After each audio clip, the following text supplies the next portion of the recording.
Hello class, it's Miss Lynn. We're doing a reading lesson today out of Better Bridges. It's called Bergetta's Misfortunes. Now let's look at the vocabulary words down here at the bottom together. It's on page 96. The vocabulary: extraordinary means not usual. Hideous is horrible or very ugly. Bristling is stiff with fear. A vice is a small tool used to hold things tightly. Observe is to notice or watch. Uttered means spoke. Mingled is mixed. Awe is fear and wonder. Dismay is fear. Merciless is cruel. And console means to comfort. So let's look for those words too as we read along. On page 96, you can read it with me. Bergetta's Misfortunes. Now, Bergetta is about a cat, and I have a picture behind me of one of my cats. Old Bergetta lay asleep on the doorstep in the sun. Bergetta was a cat of an inquiring mind. That means that she was very interested in knowing things. Now, an inquiring mind is a very good thing, if it's not too largely developed, but Bergetta was just a little bit too curious. This morning she was having a beautiful nap in the spring sunshine. There's a picture of her taking her nap. Her two little white forepaws were gathered in under her chin, and she had encircled herself with her tail in the most compact and comfortable way. Now and then she lifted her sleepy lids and winked a little, and perhaps she saw or did not see the bright blue ocean at the end of the rocky slope before her, and the white sails here and there, and the white clouds dreaming in the fresh and tender sky of spring.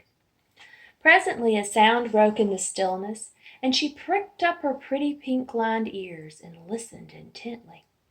Two men bearing a large basket between them came in sight, approaching the house from the beach. The basket seemed heavy, and the men each held a handle of it and carried it to the back entrance of the house. Bergetta settled her head once more upon her folded paws and tried to go to sleep again, but the thought of that basket prevented her. What could be inside that basket? She got up and stretched herself and lightly and noiselessly made her way around the house to the back door, and she went in. Let's turn the page. We're on page 98 now. The basket stood in the middle of the floor, and three other cats sat at a respectful distance from it, surveying it doubtfully. Bergetta wasn't afraid. She went slowly towards it to investigate its contents, and when she was quite close to it, she became aware of a curious noise going on inside, a rustling, crunching, dull, clashing sound. She stopped and listened, and all the other cats listened. Suddenly an odd object thrust itself up over the edge, and a most extraordinary shape began to rise gradually into sight.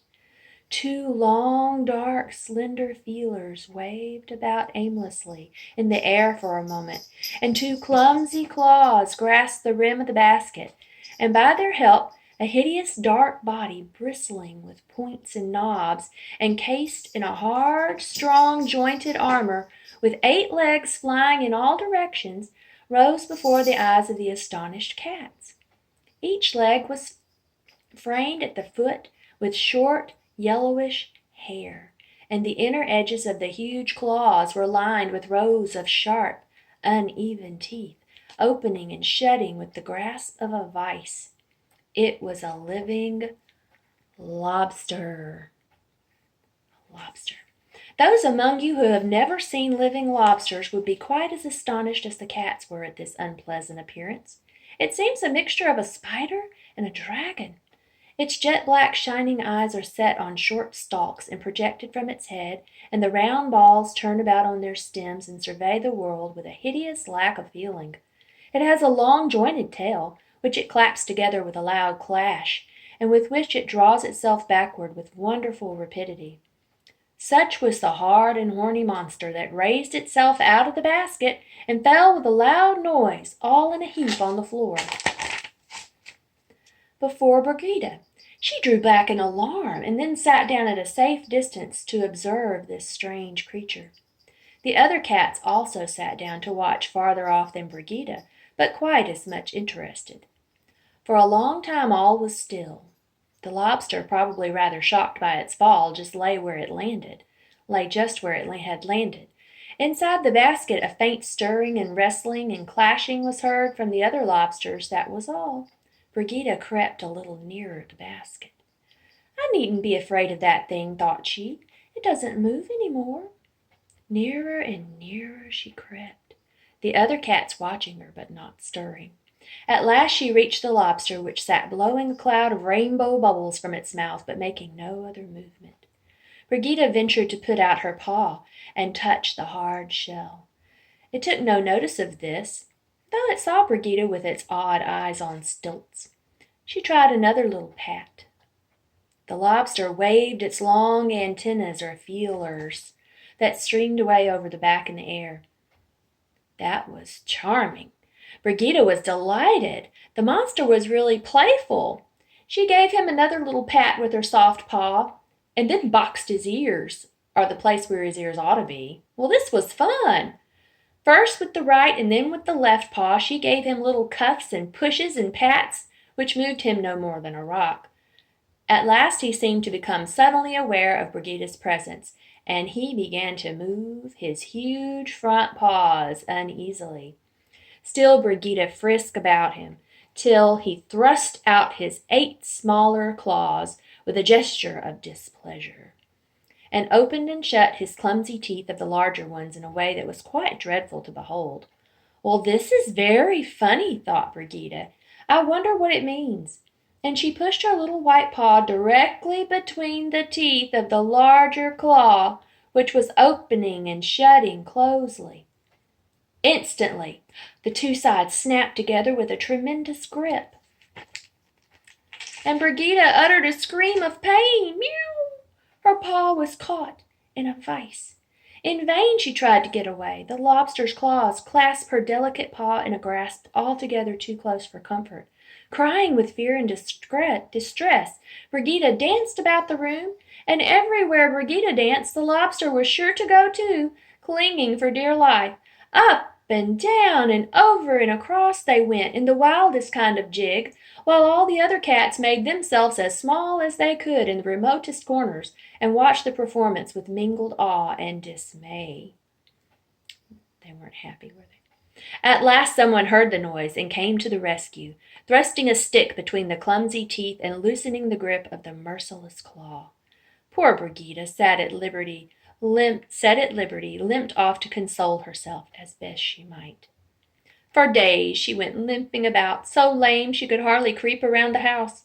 When at last she began to feel a little better, she strayed one day into the same room, and seeing a pan of milk on the table, jumped up on the table to investigate.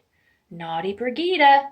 She didn't wait for anybody's permission, but straightway thrust her pink nose into that smooth, creamy surface.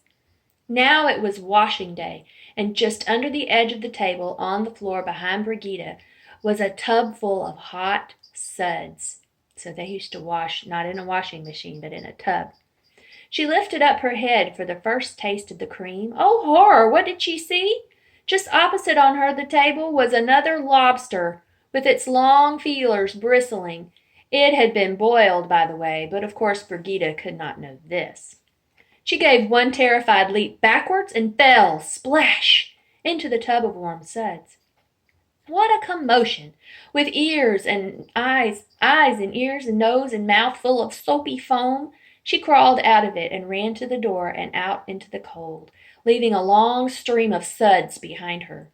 The wind blew through her soaked fur and chilled the marrow of her bones. Cold. Poor Bergetta! All the other cats came around her and stared at her with astonishment. And I'm afraid if cats do laugh, they certainly laughed at Bergetta when she told them of her morning's experience. Bless her little kitty heart.